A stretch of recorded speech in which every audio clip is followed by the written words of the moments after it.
আব্বাজান আপনি কেন এমন এক সত্তার বন্দেগী করেন যা শুনতে উপায় না, দেখতে উপায় না, কোনো কল্যাণ করতে পারে না, অকল্যাণ করতে পারে না, আপনি কেন এই জিনিসের আপনি কেন ইবাদত করেন? এ কথা বলতেছেন ইব্রাহিম তার পিতাকে। পিতার নাম ছিল আজর কুমার দাস, পিতা ছিল মূর্তি পূজারী। ইব্রাহিম আলাইহিস সালাম তার পিতাকে এইভাবে তিনি নসিহত করলেন, আর এই নসিহত এত সুন্দর হয়েছিল যে আল্লাহ রাব্বুল আলামিন ইব্রাহিম আলাইহিস সালামের এই বক্তব্য কোরআনের মধ্যে আল্লাহ পাক তিনি উঠাইয়া দিলেন, যা কিয়ামত পর্যন্ত আলোচনা হবে। কান সুবহানাল্লাহ।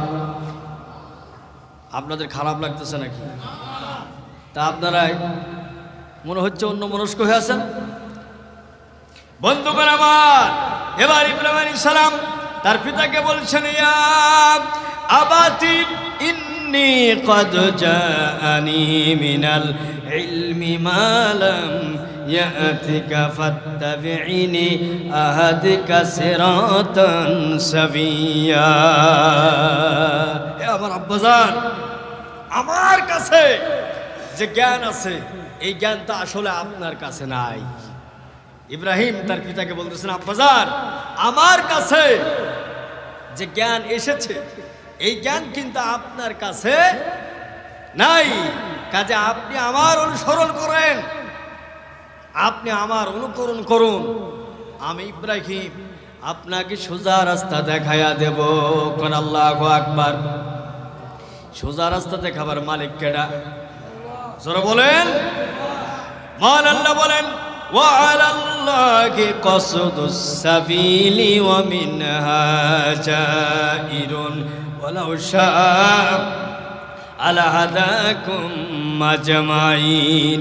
এই পৃথিবীতে আছে অসংখ্য বাঁকা পথ, এই অসংখ্য বাঁকা পথের মধ্যে সোজা রাস্তা দেখাই দেওয়ার দায়িত্ব আল্লাহ সুবহানাহু ওয়া তাআলা। তিনি সোজা রাস্তা দেখায় দেন। এই জন্য আমরা প্রত্যেক নামাজে সূরা ফাতিহার মধ্যে কি বলি? ইহদিনাস সিরাতাল মুস্তাকিম বলি না? আয় আল্লাহ তাআলা আমাদের সকলকে সহজ সরল সোজা রাস্তার দিকে তুমি পরিচালিত করো। যখন আল্লাহুম্মা আমিন। বন্ধুগণ আমার, সারা মুমিন তার সর্বাবস্থায় একমাত্র আল্লাহর উপরে ভরসা করবে।